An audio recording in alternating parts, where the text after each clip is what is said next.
Vamos abrir a nossa Bíblia no Evangelho de João, no capítulo 4. Nós vamos ler do verso 46 até o 54, Evangelho de João. Acharam aí? João, capítulo 4, do verso 46 até o 54. Tá bom, ótimo. Diz assim a palavra do Senhor. Dirigiu-se de novo a Caná da Galileia, onde da água fizera vinho. Ora, havia um oficial do rei, cujo filho estava doente em Cafarnaum. Tendo ouvido dizer que Jesus viera da Judeia para a Galileia, foi ter com ele e lhe rogou que descesse para curar o seu filho que estava à morte. Então Jesus lhes disse: se porventura não virdes sinais e prodígios, de modo nenhum crereis.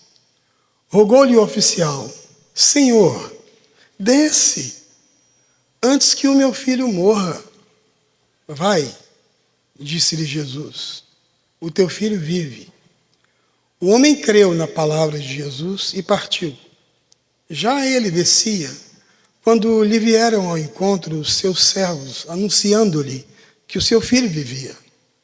Então, indagou deles a que horas o seu filho se sentira melhor.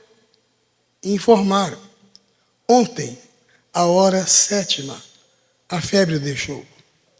Com isso, reconheceu o pai ser essa precisamente a hora em que Jesus lhe disse: o seu filho vive. E creu ele e toda a sua casa. Esse foi o segundo milagre que fez Jesus depois de vir da Judeia para a Galileia. Essa é a palavra do Senhor. Obrigado, Deus, pela sua palavra, que é poderosa, que se basta a si mesmo. E nós queremos te pedir que o Senhor encha a nossa palavra do teu poder, porque se o Senhor não fizer isso, ela é vazia e oca. Então, nos dê peso da tua palavra e a força da tua palavra, para que ela entre de maneira poderosa no nosso coração, em nome de Jesus. Amém. Ok, esse é o segundo milagre que Jesus fez. A gente viu o primeiro hoje. E o primeiro foi muito importante, porque quando Jesus aparece transformando a água em vinho, ele quebra um silêncio de Deus, um silêncio de 400 anos. Durante 400 anos, Deus não falava nada para o seu povo. A última profecia foi de Malaquias. Então, entre o Velho Testamento e o Novo Testamento, há um hiato de 400 anos. E Jesus aparece numa festa, fazendo um grande milagre. E isso se espalhou pela redondeza. Olha, Deus apareceu. O filho da Dona Maria, ele é um profeta. Quem é que espalhou isso? Olha, os serventes. Eles que tiraram a água, eles que foram trabalhar em outras festas, e eles que levaram a notícia e comentando: olha, você viu o que aconteceu na festa do fulano? Lá eles ofereceram um vinho melhor no final. Não, mas não foi bem assim não. E eles escutaram isso. A notícia se espalhou.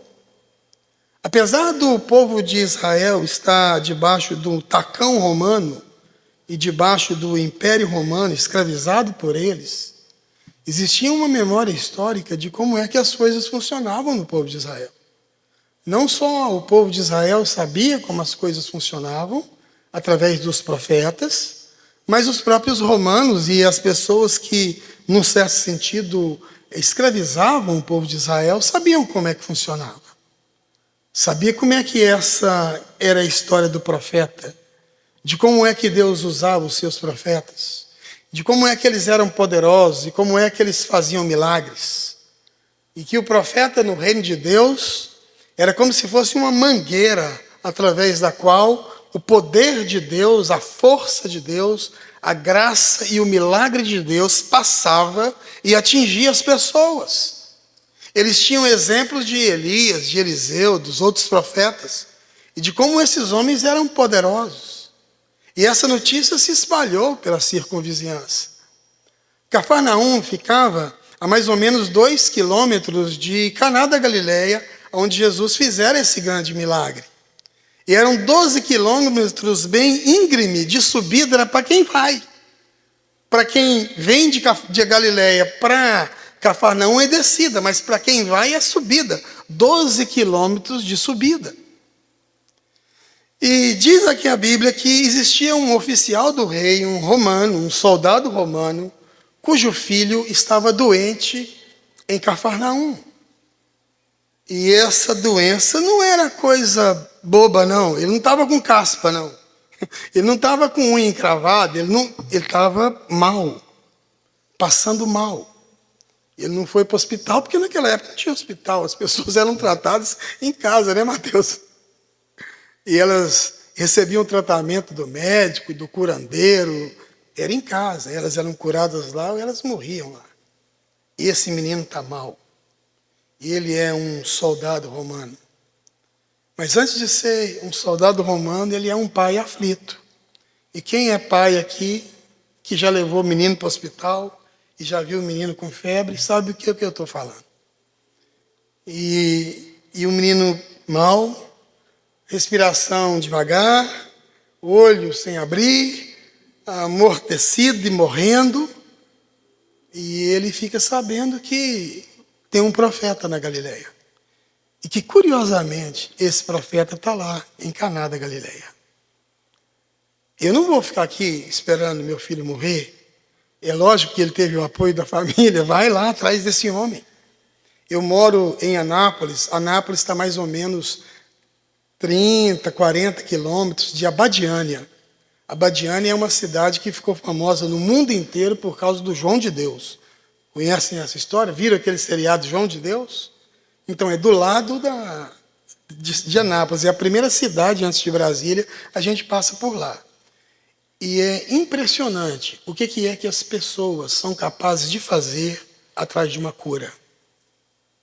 É impressionante como as pessoas são capazes de pagar o preço, de atravessar oceanos e continentes por causa de uma cura. É mais ou menos isso que está acontecendo aqui. Muito bem, algumas coisas para a gente entender melhor essa história.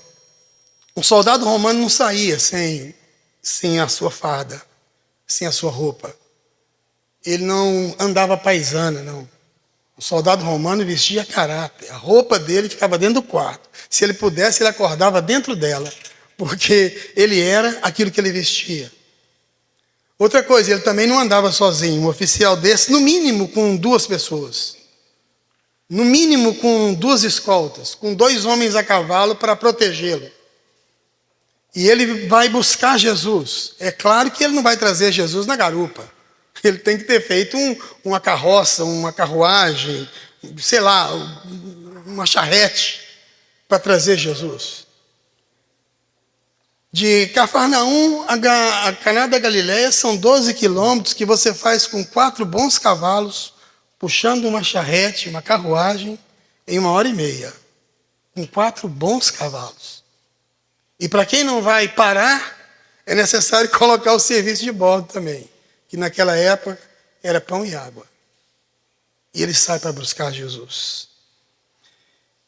Nervoso, ansioso, com medo, apressado, angustiado, cansado, cheio de dúvida, para tentar achar Jesus. E ele chega, consegue achar Jesus, está fardado. Eu imagino que ele fura a fila, atravessa todo mundo, porque ele tinha direito para poder fazer isso. Chega diante de Jesus. E militar, tem algum militar aqui? Não? Algum militar? Não tem? Vou falar bem, não vou falar mal, não. Mas militar não joga conversa fora, não. Militar não faz drama, não.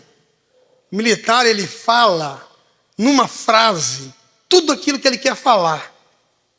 Meu filho está doente, ele está morrendo, e eu quero que o senhor desça para curar o meu filho. Falou tudo, não falou? Precisa falar mais alguma coisa? Eu tenho um amigo lá em Anápolis, é o meu melhor amigo, o Alessandro. Só de eu pensar nele, eu já fico com raiva dele. Mas o Alessandro, ele me tira do sério. Eu ligo para ele e falo, Alessandro, onde é que você está? Qual que é a pergunta que eu fiz? Onde é que você está? Não, Nilton, eu estou aqui porque o Emanuel passou mal e eu vim... Bicho, eu quero saber de... O Emanuel é um filho horroroso que ele tem lá. Nunca vi um menino tão feio igual aquele Emanuel.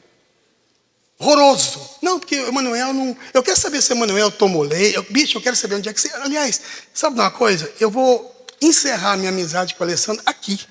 Eu estou com tanta raiva dele que eu lembrei dele aqui agora. Eu não só vou deixar de ser amigo, mas vou virar inimigo do Alessandro. Porque você pergunta as coisas para ele quer explicar, ele não quer saber de explicação. O Alessandro tinha que entrar no exército para aprender a falar igual esse camarada aqui.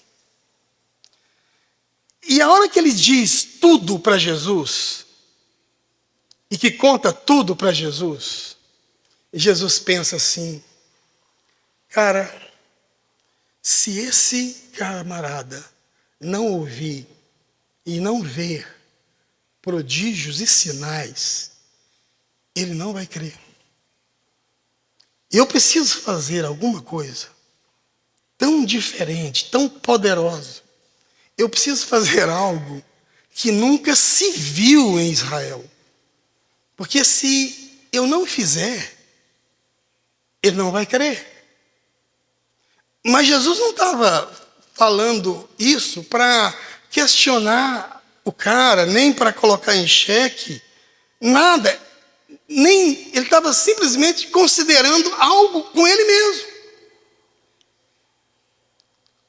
E eu imagino esse camarada aqui, parece que Jesus, ele parece com o Alessandro, eu estou começando a ficar com raiva dele. O camarada fala assim, Senhor, anda logo, antes que o meu filho morra. Não dá para a gente ir falando no cavalo, não. Não dá para a gente, o senhor entrar na charrete e o senhor fazer o discurso enquanto a gente anda, porque daqui para lá é mais 1h30 de descida. Isso se não tiver blitz, se a gente não bater em algum lugar. Vai anoitecer, não dá para o senhor tirar o traseiro da cadeira, entrar nessa porqueira dessa charrete, e aí o senhor vai falando e a gente vai correndo, porque eu sou assim. E Jesus disse para ele, vai, seu filho vive. E acontece um milagre. E eu não estou me referindo à cura do menino. Eu estou me referindo ao que acontece com esse cara. Diz que ele creu na palavra e partiu. Como assim vai? Eu vim buscar o senhor. O senhor não entendeu não que o meu filho está morrendo? E eu só saio daqui se o senhor for comigo. Como assim vai? Eu não vou perder essa viagem não. Eu sacrifiquei meus cavalos, eu vim correndo, o povo lá de casa está esperando. Como assim vai? Eu sou assim, o senhor vai comigo. Eu não vou chegar lá sem o senhor. Mas é interessante. Diz que ele creu e partiu. Cadê o nervosismo desse cara? Onde é que está a ansiedade dele? O que aconteceu com a angústia dele, com a sensação de atraso, com a pressa dele? O que aconteceu com esse homem? Porque esse homem que está indo agora é muito diferente do que aquele que chegou, vocês não acham, não? O que aconteceu com ele? Eu imagino ele chegando lá e falando para os oficiais, que estão lá fora esperando ele. E aí, senhor, como é que é? Cadê o camarada? Ele falou, não, ele não vai não. Como assim não vai? Não, ele falou para a gente ir. Mas como a gente ir? Ele fez uma oração? Não. Ele mandou o senhor fazer alguma coisa, uma mandinga, um negócio. Ele fez uma reza? Não. Ele mandou o senhor benzer? Também não. Ele não falou nada, nada. E nós vamos embora? Eu falei, nós vamos embora. Não, mas se o senhor quiser, nós vamos lá, buscamos ele. Nós botamos ele dentro dessa charrete aqui e ele vai. Porque nós podemos fazer isso. O senhor sabe que a gente pode, né? Ele falou, não precisa. Por quê? Porque ele falou que está tudo certo. Ele falou que meu filho vai viver. Ele falou que está cuidando. Mas o senhor não está nervoso? Ele falou assim, não. Como o senhor não está nervoso? Cara, eu não sei. Eu só sei que quando ele falou comigo, eu simplesmente descansei. Entende isso? A palavra dele, quando eu cheguei maluco diante dele, e ele falou para mim que está cuidando, e mandou eu ir embora, eu simplesmente descansei. O que ele falou foi suficiente para eu descansar.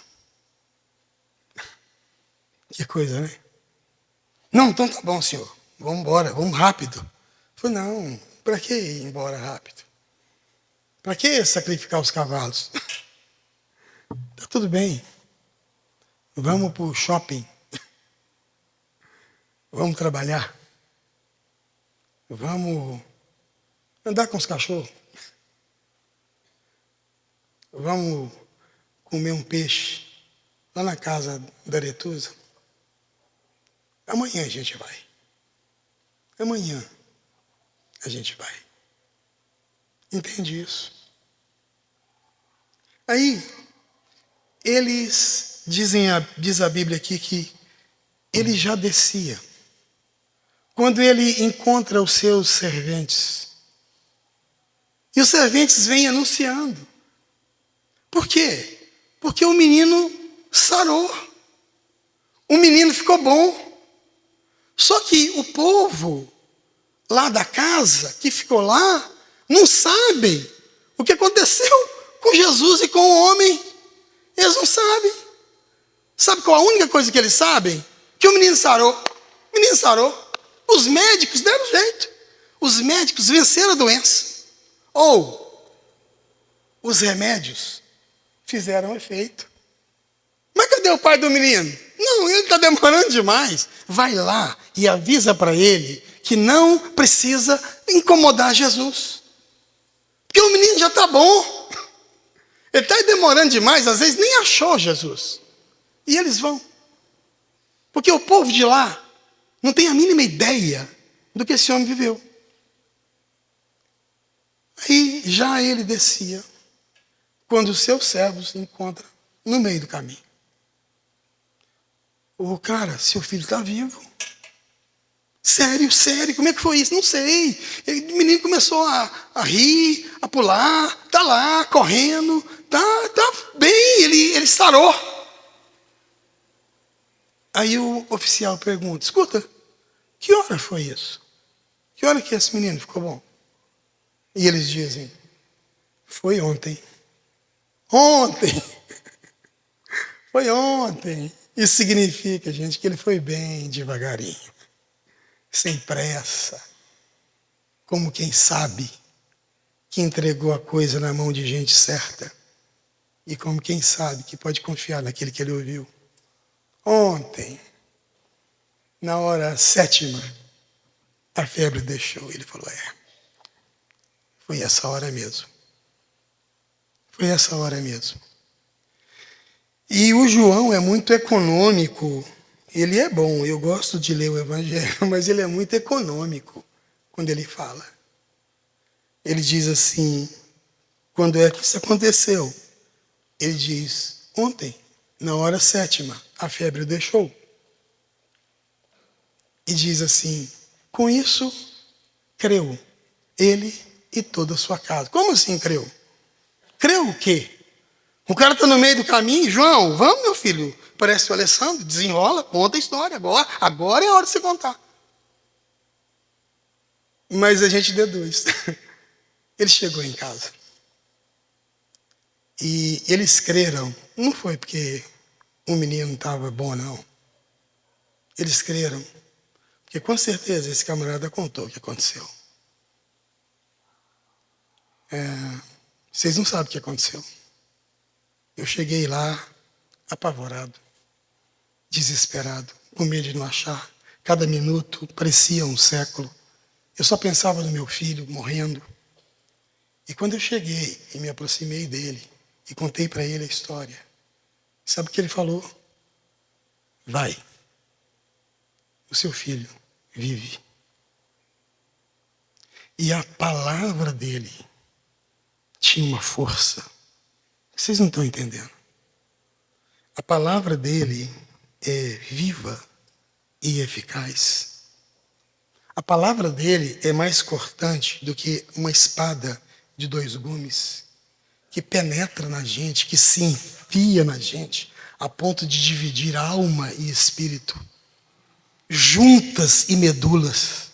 E ela é apta para discernir os pensamentos, as motivações de qualquer pessoa.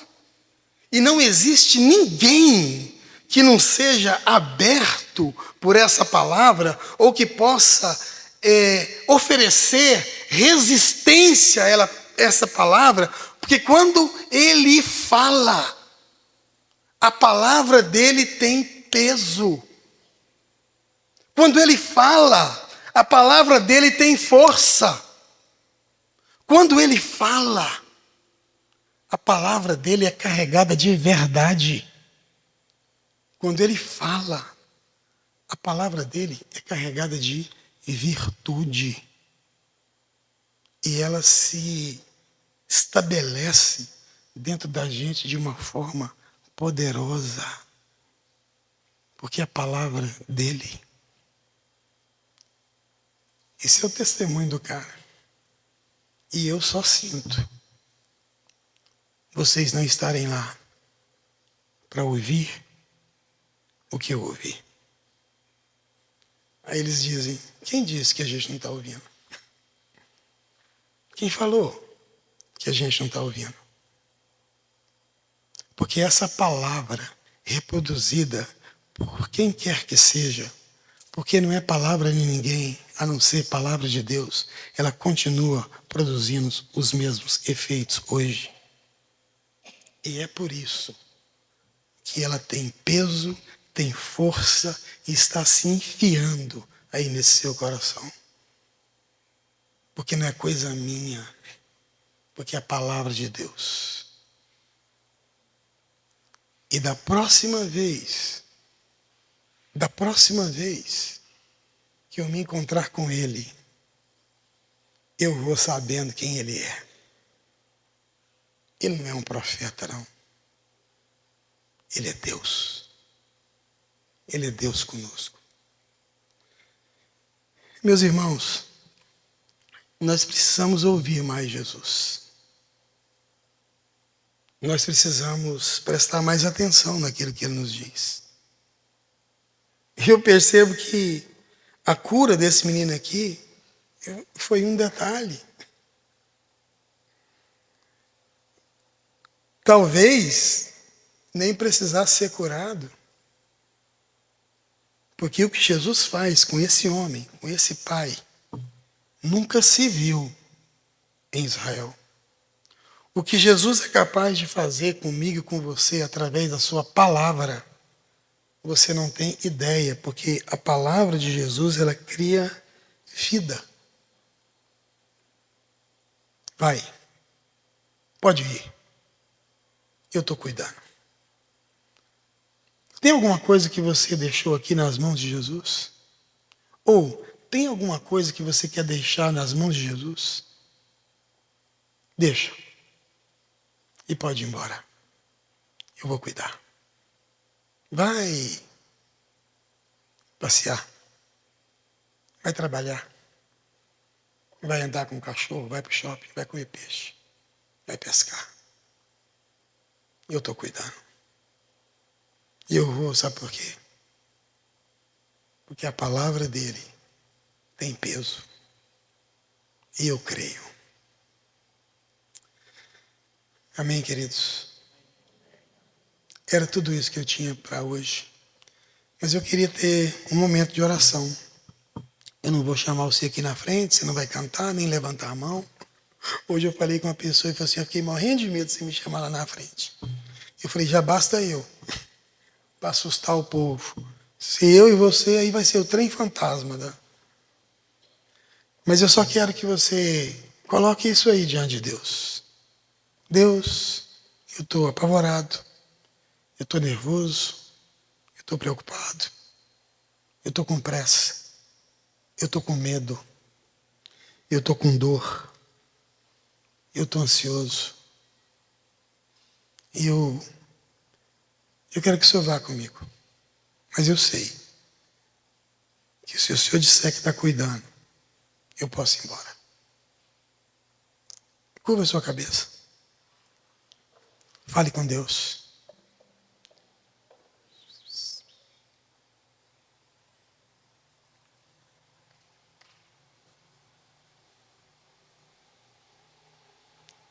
Vamos ficar em pé sem nos distrairmos.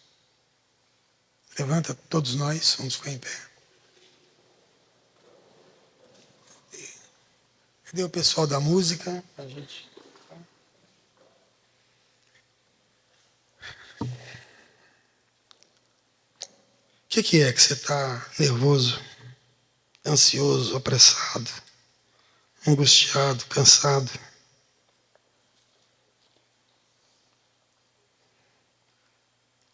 Deus, nós estamos aqui diante do Senhor com a nossa vida tão complicada tantas vezes.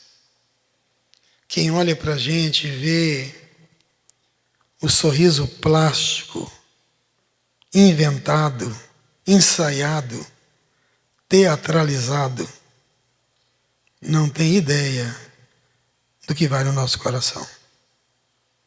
Mas nós queremos, diante do Senhor, depositar a nossa causa, a nossa questão. Nós queremos, diante do Senhor, depositar a nossa dor, a nossa incompetência, a nossa urgência. E queremos te pedir que o Senhor nos dê uma palavra. Porque só de ouvir a sua voz, nós já nos fortalecemos. Nós adoramos ao Senhor. Porque sabemos que o Senhor é o Deus que faz todas as coisas, como sempre fez, através da tua palavra. Porque no princípio era o Verbo estava com Deus, o Verbo era Deus. Todas as coisas foram feitas por intermédio dele, e sem ele, nada do que foi feito se fez. A vida está nele, e a vida é a luz dos homens. A luz resplandece nas trevas, e as trevas não prevaleceram contra ela. Louvado seja o teu nome. Em nome de Jesus. Amém.